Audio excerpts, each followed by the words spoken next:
My name is Robin Aitken, and for 25 years I was a reporter for the organisation behind me, the BBC. When I joined the BBC back in the 1970s, I thought I was joining the best broadcaster in the world. Best because it was fair, unbiased and impartial. But as the years went by, I began to have my doubts. I began to have my doubts about the BBC's code of impartiality. And that's what this film is about, BBC bias. I'm not asking you to take my word for this, but I want you to listen to the other people in this film who also think that the BBC is unfair and has an agenda of its own. Listen to them and make your own minds up.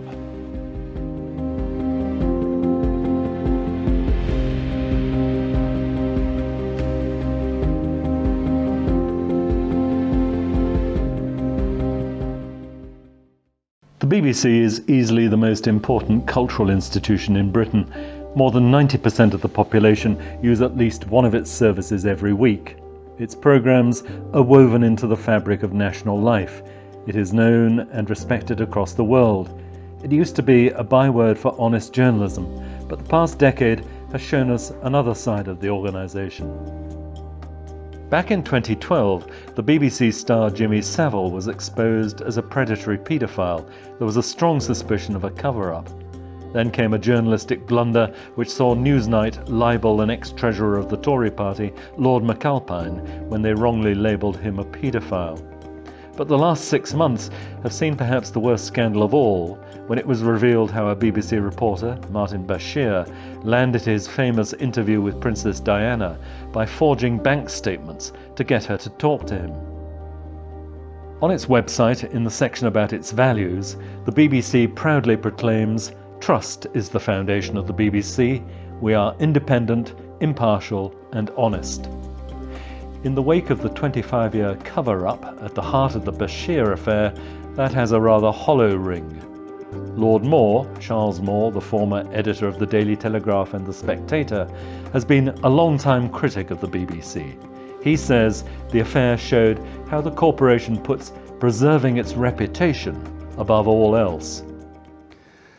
When the Bashir scandal finally completely broke and we got the Dyson report, Tim Davie, the new Director General of the BBC, who I believe is sincere in trying to restore impartiality, was interviewed on the Today programme, and he said some good things, but I thought he made a bad mistake because he said that the BBC investigates itself more than any other media organisation in the world, which is a very, very strange thing to say about something which has taken 25 years to come out.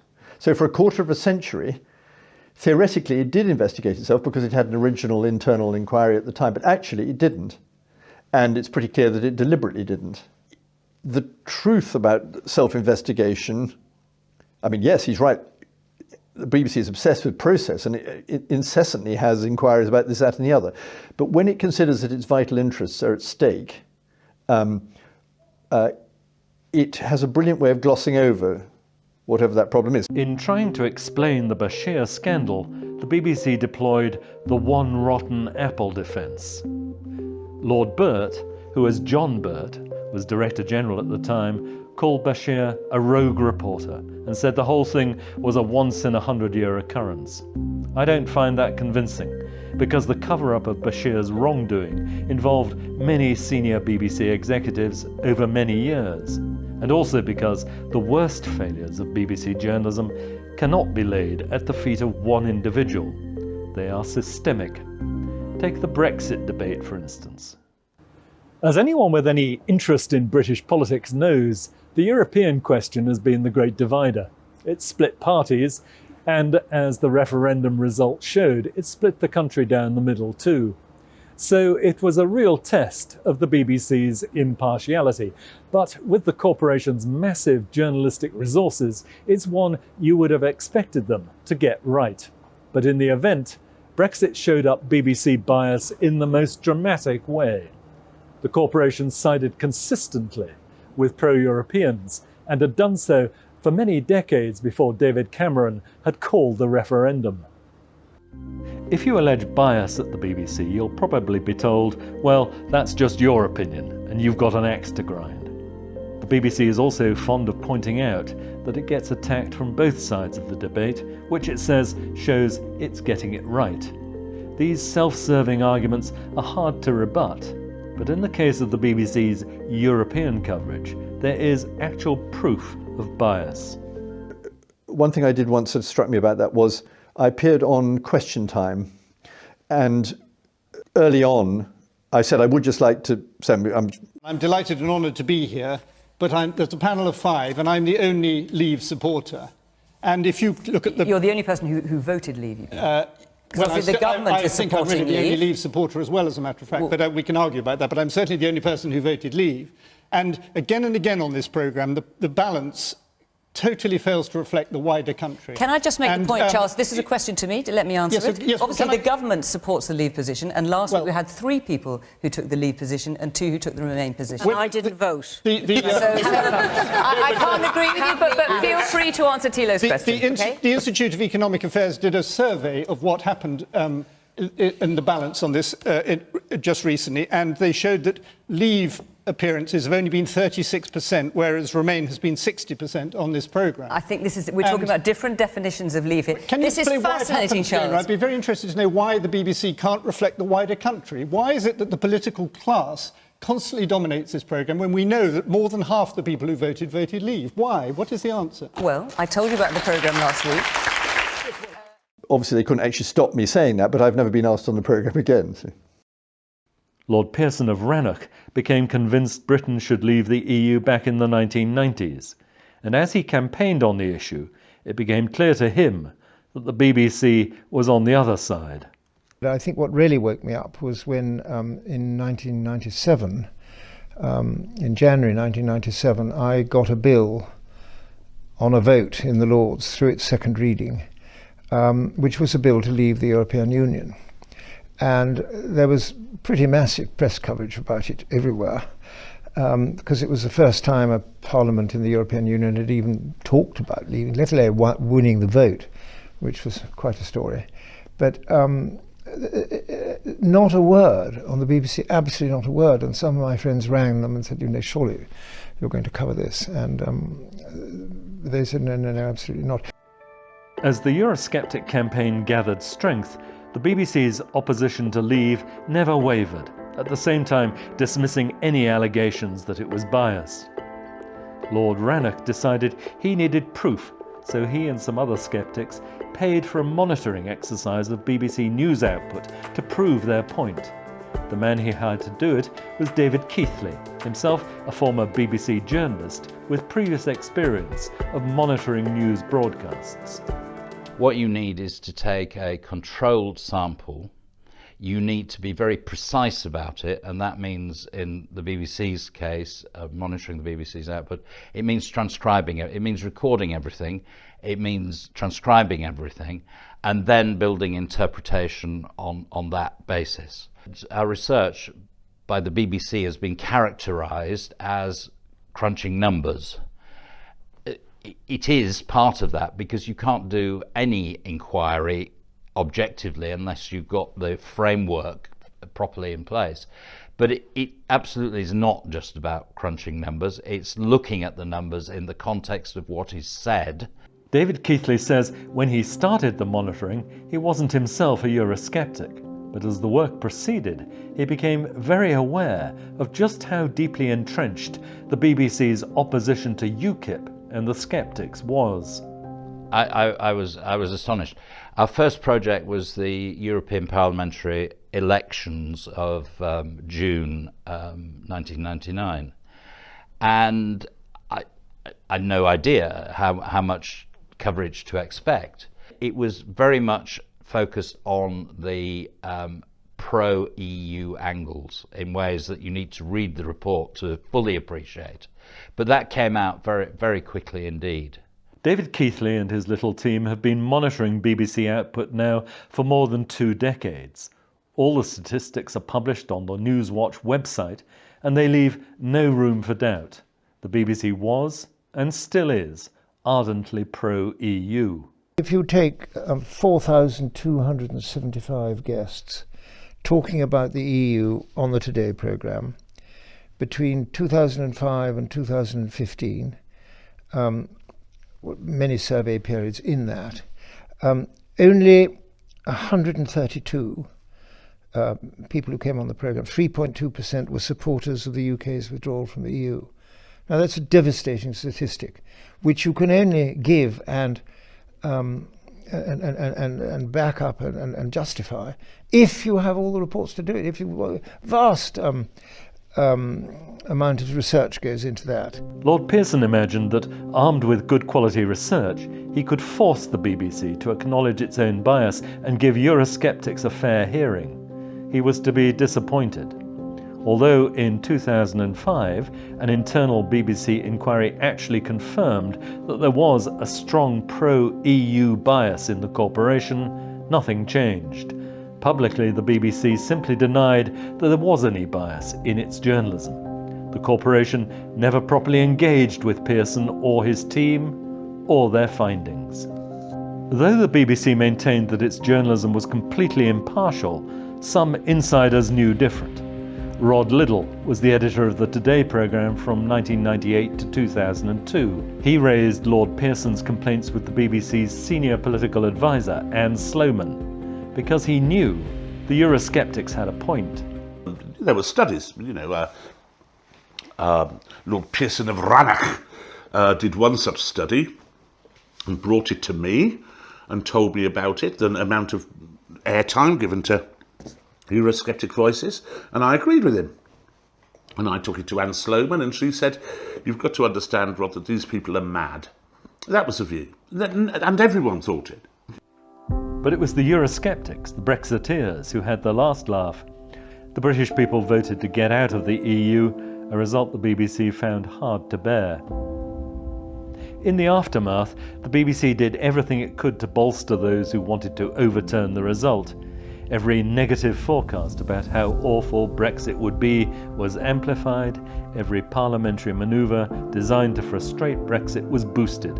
It wasn't until the general election in 2019, which brought Boris Johnson to power, that the pro-EU lobby, including the BBC, grudgingly accepted the result. But the Brexit episode had exposed, in a very obvious way, why the BBC's claim to be impartial are self-serving lies. The BBC's hostility to Eurosceptics was one of the things that started me wondering about the nature of the organisation I was working for. Was it really honest and fair, or was it an organisation putting out its own propaganda, wedded to its own political agenda? Another issue that started to worry me was the BBC's attitude towards Christianity, and particularly the persecution of Christians. Why was it, I wondered, the BBC was so eager to highlight the plight of Muslim minorities like the Uyghur people in China or the Rohingya in Burma, and yet apparently so indifferent to the suffering of Christian minorities in many parts of the world? According to a review of religious persecution carried out in 2017 for the Foreign Office, Christianity is the most persecuted religion in the world. The then Foreign Secretary, Jeremy Hunt, said that the persecution had reached near genocidal levels in some places.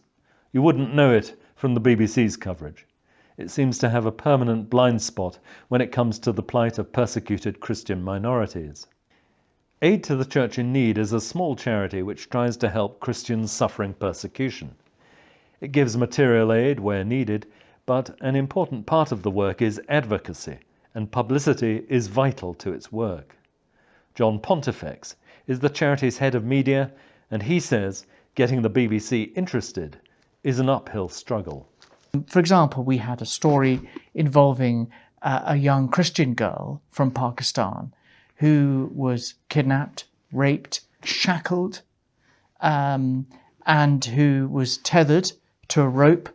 And this went on for months of her in this situation. We were given exclusive material both to her after she had been released from this situation and to those supporting her. We presented it, but the BBC, while running it on the homepage of the website, in terms of broadcast media, they did not run it at all.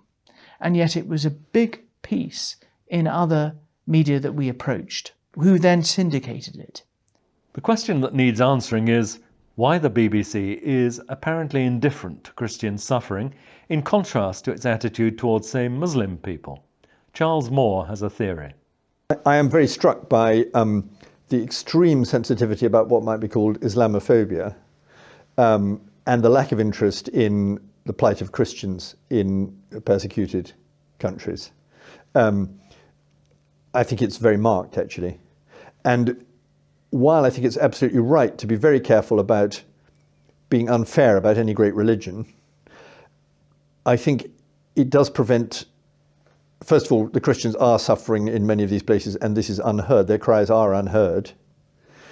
And secondly, I think there are definitely news situations in which the BBC doesn't tell you explain what's going on because it's frightened of saying something which might offend, in their view, offend Muslims.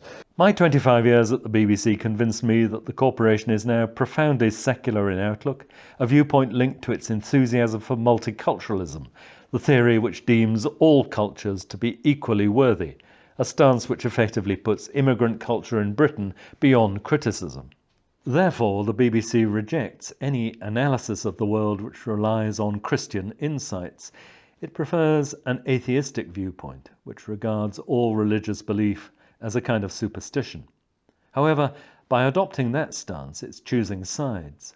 Bishop Michael Nazir Ali, former Bishop of Rochester, is someone who has watched with growing dismay the trend that has marginalised religious thought and practice in Britain, and he has an important insight about secularism. The first thing is that secularity is not neutrality. Secularity is also a kind of way of seeing the world and our own identities. So that's the first. I mean, if anyone is pretending that to have a secular approach is to be neutral, well, that has to be scotched immediately. When Britain began to be more diverse in terms of cultures, ethnicities, religions, and so on, I feel the way to do it would have been to have said to the people who are arriving, this is who we are, you are welcome to contribute to who we are, but this is our starting point, which is the Judeo-Christian tradition, which has more or less made both the spiritual and the material culture what it is. I think that would have been a surer way of creating a diverse society rather than the invention of multiculturalism where no one seems to have any vantage point whatever. In its efforts to be fair to non-British cultures, the BBC now seems actively to discriminate against the Christian culture which has made our country what it is. John Pontifex says he thinks the BBC somehow considers the persecution of Christians to be a right-wing issue, so it ignores it. And that, he says, leads to terrible injustice.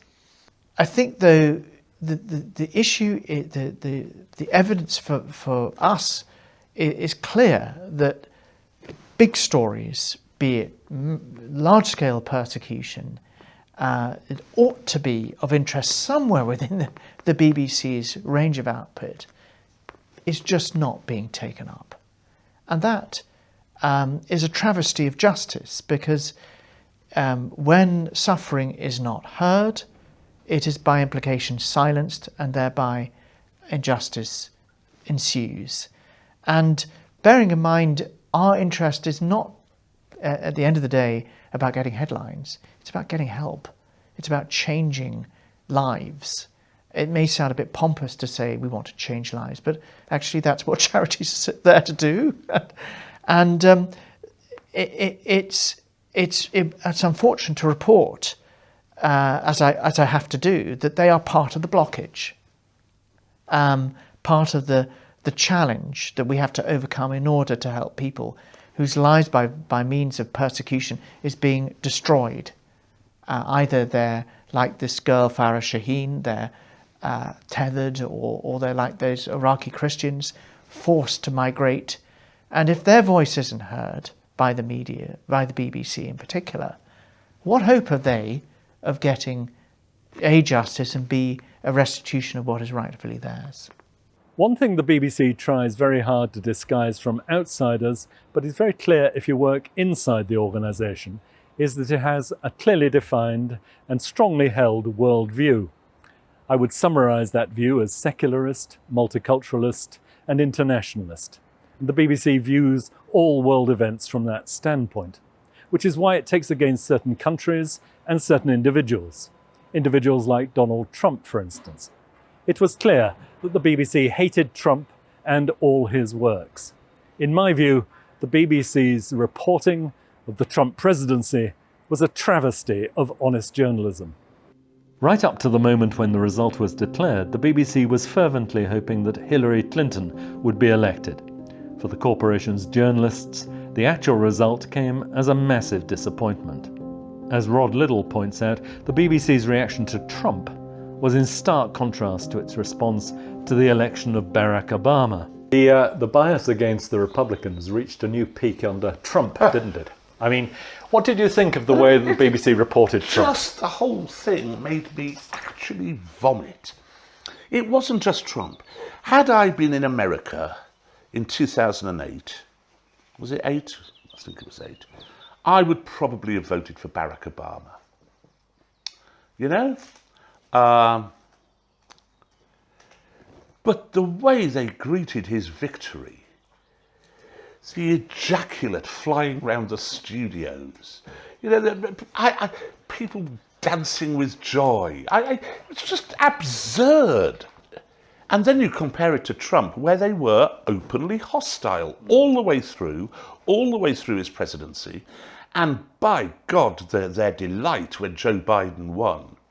You could see it. Spare a thought then for the woman whose job it was, as the London representative of Republicans abroad, to make the case for Trump on BBC programmes. It was a hard slog, she says.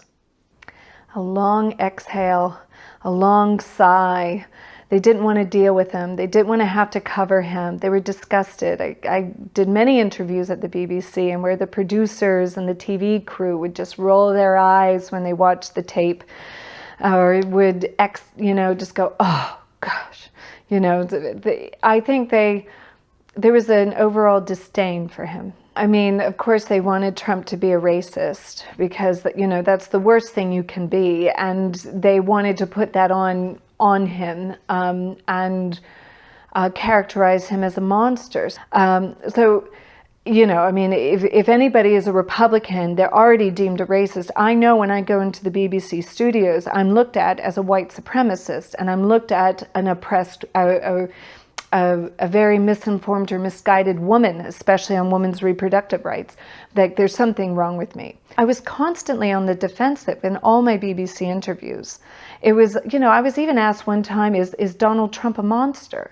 Like, what high level thinking is that? I'm sure the viewers are wanting to know, what I think, is he a monster or not? It's silly.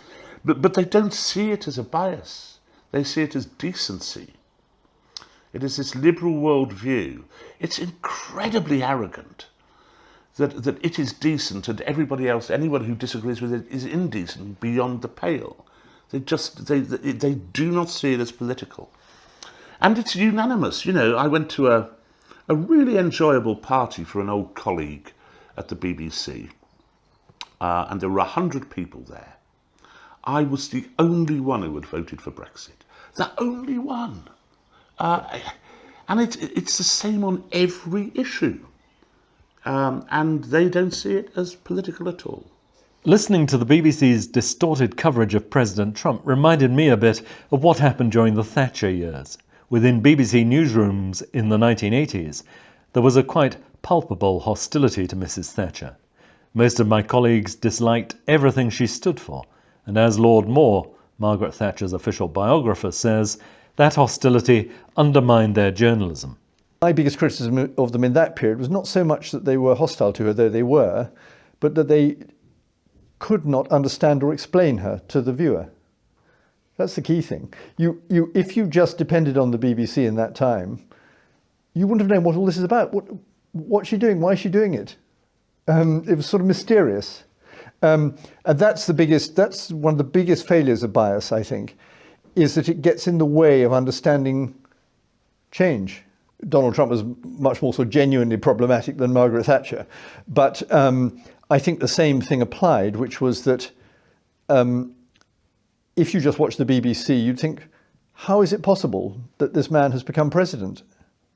I mean, it doesn't make any sense. Whereas if you sort of, good reporting would explain why there were a lot of reasons. And that, extraordinary though he is, Trump, there were powerful points about why Trump was president. And to some extent what he was trying to do. I mean, he was much less coherent than Mrs. Thatcher, but nevertheless. This is the real journalistic sin regarding the BBC's attitude to Trump. Filled with contempt for the man and his policies, the BBC contrived a news agenda which was unremittingly negative towards his presidency. In the BBC's telling, Trump did nothing right, and from the outset, its reporters joined in with the American mainstream media in delegitimizing the Trump presidency. The BBC prides itself on having more foreign correspondents in more countries around the world than anyone else. But when it came to Trump, all those correspondents just followed the liberal crowd. They took their cues from the mainstream media in America, which was not positive. I mean, straight out of the gate, Trump was, going to be impeached. That's what everybody was saying, and that the Russians actually stole the election, and who repeated those lines like a parrot, but the BBC. I mean, the BBC didn't seem to be doing any sort of independent journalism. They were taking their talking points from the Washington Post, the New York Times, ABC, NBC, CBS, CNN. They didn't... They were just getting talking points, and I don't think they were getting at the root of why people voted for Donald Trump. Did they go to Wisconsin and really find out why did this state turn red for the first time in 30 years? Hostility to Trump is not the only US import that the BBC has brought us recently. In the middle of 2020, the US was convulsed by a series of protests by the Black Lives Matter movement after the death of George Floyd in Minneapolis. Although that death had little salience to our history of race relations or indeed our policing methods, the BBC became obsessed by the victim narrative put forward by BLM. The protests that followed in Britain, including a graffiti attack on the Churchill statue here behind me, were, I believe, in part inspired by the BBC's over-the-top coverage. The corporation, metaphorically speaking, took the knee and clearly expected the rest of us to do the same. At the height of the BLM protests, the BBC seemed hell-bent on convincing us all that Britain is a hateful hotbed of the worst kind of racism. This despite the fact that recent international surveys have shown this country to be one of the most tolerant in the world, which isn't to say we couldn't be even better. Charles Moore believes that the BBC, subconsciously perhaps, has absorbed elements of critical race theory, where being white is itself the problem. And I think the BBC, sort of some vague, inarticulate way, subscribes to something like that. So, unless proved otherwise, the white person, and particularly the white man, is guilty in any situation. If all you can see is, one brown person or one black person and one white person, who's guilty? It'll be the white one. And that's why, for example, they capitulated abjectly to Black Lives Matter after the death of George Floyd. In all their coverage was entirely uncritical of Black Lives Matter, and treated it as the authentic expression of all blacks, really, and indeed of all right-thinking people.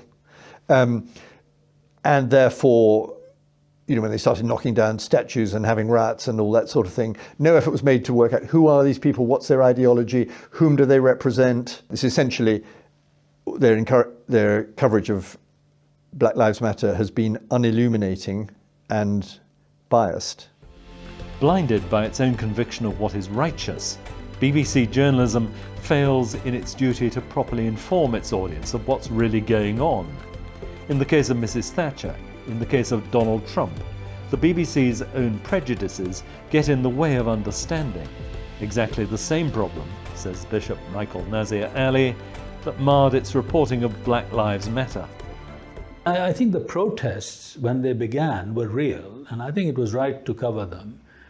But I don't think there's been any investigation about the way in which all of that was taken over by a professedly neo-Marxist organization for professedly neo-Marxist aims, which is to cause race and class conflict so that the revolution may be furthered. I mean, that needs investigation and critical discussion. Well, I've not seen that on the BBC, certainly. It's been in some of the papers. And Rod Liddle, full disclosure, for a time he was my boss when he was editor of Today, accuses the BBC of a complete absence of proper journalistic scepticism in the face of BLM.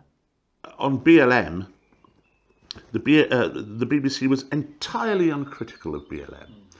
And I think the BBC's stance on BLM helped to persuade organisations led by fabulously stupid people, such as the Football Association, that they should be totally uncritical of BLM. And so they all went along with it. And so we have, every single time a football game is played and players take a knee, the crowd boos. Every single time. They do not get it. You know, these people do not get how repellent we find BLM. The accusations I'm making about the biases which distort the BBC's coverage of important stories like Brexit and the Trump presidency raise questions which demand answers. Why is the BBC as it is? Why does it favour one side of the argument so obviously?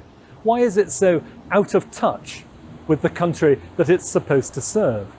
Is there something in the BBC's culture itself which has led it into a position where it is so clearly biased against one side of the argument?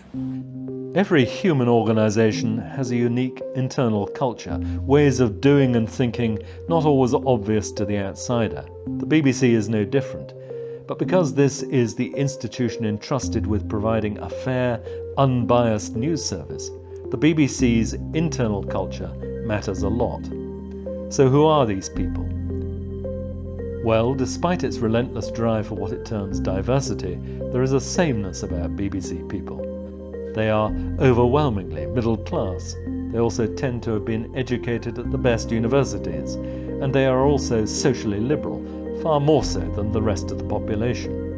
And this privileged group are the people who determine what news is, and they do so according to their own preferences and prejudices. Well, of course, some of it, to use the cliches, is to do with a particular sort of what people used to call a clerisy, of people educated in the same places with the same views, almost sort of hereditary caste.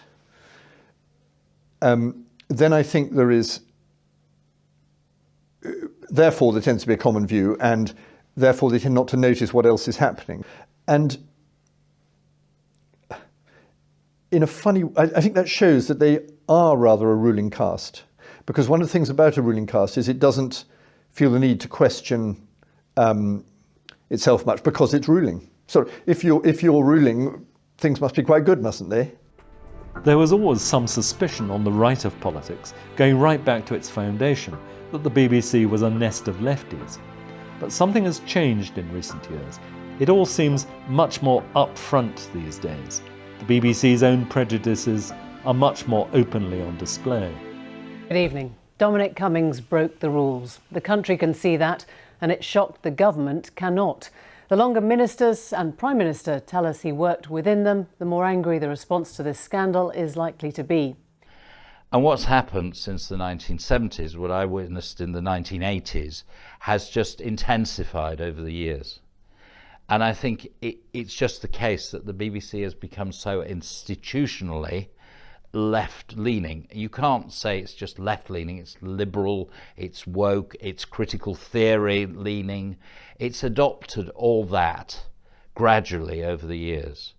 I think when I was there, the first time I encountered the BBC newsroom operation was when I was on an attachment to Broadcasting House in 1979, and I think I was still witnessing then the old BBC, which did have a degree of checks and balances. Now you don't see any evidence of anybody or any program department, any program output that has a stamp of rigorous, let's look at both sides of an argument, or the real complexity of an argument, because it's taken for granted that the liberal left view is the one to follow. Rod Liddle says that because the BBC is a political monoculture, BBC employees are particularly prone to a kind of groupthink. Their opinions are invisible to themselves because they're so widely shared. They're assumed to be in some way neutral and natural, hardly political at all. Because it doesn't believe it's political, Robin. It doesn't believe it's political. It simply thinks it's civilised. And that civility extends to obviously the Europe issue, where it simply thinks that we're Little England as xenophobes, rather than can make a decent case for why we might be better off outside the European Union. And it's also a kind of vacant, banal identification with the underdog in every single case. And this, he says, is what undermines the BBC's creed of impartiality. No, it's a delusion. It's an utter delusion, and it's always been a delusion. The Tony Hall quote, I think, was that we expect that when people come into the BBC, they will hang their opinions up on a coat rack.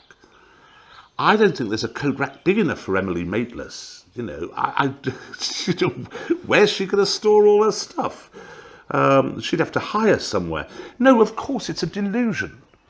It's a delusion, but it's a comfortable delusion, because it enables them to say, no, we leave our opinions at the door. But you don't. You don't in story selection, in the way it's reported, in the tone of delivery. Not remotely. To Sarah Elliott, what is striking from an American perspective is the sheer incomprehension of BBC journalists confronted by people they don't approve of. I think because they put people like myself on, and they do try to tick the boxes of putting a pro, anti, etc. on, they feel they've done their job, they've done their bit. But the problem is they're too surrounded by people like themselves, and they haven't really immersed themselves in the communities they're broadcasting to. So they don't understand how their questions and how their storylines and their headlines can seem biased to others. The BBC's immediate problem is that it is facing a hostile government. Many in the Tory party are fed up with the corporation. MPs like Andrea Jenkyns, a Leaver elected in 2015 to a Yorkshire constituency, she favours ending the licence fee as soon as possible. I would abolish it and make it self-funded, to be honest. They've got to self-fund like all the other stations. With the COVID recession we've had, I can think of better things to spend our money on. And when you look at some of the salary of presenters, that is taxpayers' money. And I'm a Conservative. I believe that every penny of taxpayers' money should be a penny well spent. And I don't want to see people getting £1 million for presenting a show just a few hours a week. I think that's crazy. If they want to do that, go to the private sector who are... who it's not coming out the public purse. But will that happen? Despite widespread disillusionment with the BBC, any government is likely to be cautious about attacking such a powerful institution, an institution with huge powers of patronage and many influential friends. And despite her own convictions, Andrea Jenkyns isn't sure the government will take on the BBC. I think, look at this time at the moment, the Prime Minister and the government was really pushing about the BBC and their biased agenda early in Boris Johnson's premiership, but then COVID hit. So I think there's too many variables at the moment, given an honest answer. Look, we don't know what's happening with COVID, and that's only next year. It's only, 6-8 months away. Who knows? I'd like to see that personally, but I think there's just too many variables to answer that at the moment. I know a lot of MPs, obviously not all of them, but a lot of MPs in my party would support that. There is, though, now another factor in the equation. The new TV station GB News, set up by Andrew Neil. He says GB News will be everything the BBC is not: open-minded, fair to all sides, with no opinion ruled out on ideological grounds. Alex Phillips is one of its presenters, and her own backstory as a former BBC journalist herself and a former MEP gives an insight into the sort of station it might become. It was when I went to the BBC, I actually found that my own personal views felt very attacked, and not just my own personal views, I felt defensive of other people's personal views, regardless of how I reacted to the sort of disdain towards UKIP. They weren't my party, I didn't work for them, I just covered them. It was horrible. I mean, it was surprisingly bad. I remember coming back with my reels and said, I've got a good clip and I've got some good actuality and I think it actually warrants a small package being made. And the attitude was very much, why would you give a platform to the racist party? And I can remember saying, well, they just don't like the EU. It's not racism. She says the ambition is very much to be not the 9 o'clock news. I think that GB News just wants to be an antidote. It's being built by people who are from that industry and from that profession who get that and feel it tangibly and palpably and believe in it. It's a bit like, you know, when I got involved with UKIP, there was a sense that this needs to exist because people are desperate for it. So, yeah, I think really the GB News goal isn't to overcorrect. It's not to become rabidly polemical. It's not to, you know, sort of deliberately and editorially try and espouse a certain political viewpoint. It's simply to do what should have been done all along and have all viewpoints. It's just to break the sort of cosy consensus. And it seems so odd that in, you know, a nation that holds a free press right at its very core, that we should have even reached the stage where we're having that debate right now. It just seems insane that we've got this far so quickly. But even if GB News is a success, that doesn't absolve the BBC of the need to reform itself.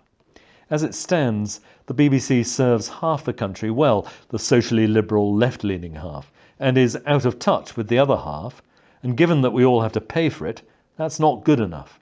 And it's the licence fee, a tax by any other name, which is the key to reform, says Charles Moore. I do believe that the licence fee was always wrong, but was enforceable. And now it's still wrong and it's not enforceable. So it will have to go. I mean, it's lasted a very long time, longer than I expected. They're very clever at perpetuating it. And it's only recently that licence fee, I think it was last year, perhaps, or the year before, that licence fee revenue fell for the first time. But it must go because of technology, because the whole younger generation doesn't buy television licenses, all that sort of thing. It will go, it's just a question of when. And how you construct the sort of financing way out of it, nobody has really yet worked out, though I think Tim Davie is something he's thought about quite a lot. Stripped of the licence fee privilege and perhaps converted into a subscription service, the BBC would have to work harder for revenue, and that might, in turn, make it more responsive to public opinion, because disgruntled consumers could simply stop paying. Not a legal option now for anyone with a TV set. And the BBC's lack of responsiveness to criticism is a real problem. The BBC has a complaints procedure, but it is slow, bureaucratic, and leaves most complainants deeply frustrated. The BBC rarely engages with people who criticise it publicly. It prefers not to have any debate that focuses on its shortcomings. There is, it seems, a real disdain, amounting to arrogance within the BBC for its critics. Robin, they think we're mad. They do. They think we're mad. They think we're wrong and we're mad. And they are in that bubble where everyone thinks the same as them. And then they will go onto their Twitter feeds where they are followed by people who think the same as them. And they think this is the country. And it's not the country. It's Kensal Green. You know, it really is. They think we're mad and wrong and that they have the public with them, and they don't. In this film, you've heard from a variety of people who no longer think the BBC is impartial or fair. I've concentrated on news because that's what I know, but in truth, the same accusations could be made about the BBC's woke comedy programmes, for instance, or about the tendentious dramas it makes about social issues. I invited the BBC to respond to some of these accusations, but rather typically, they decided it wasn't in their interest to do so. In truth, the BBC is accountable to no one. Insulated by the licence fee, certain of its own virtue, it mistakes its own political agenda for neutrality. The ideal of a national broadcaster which is impartial and fair to all is indeed a noble one. It's just such a pity we no longer have such a thing.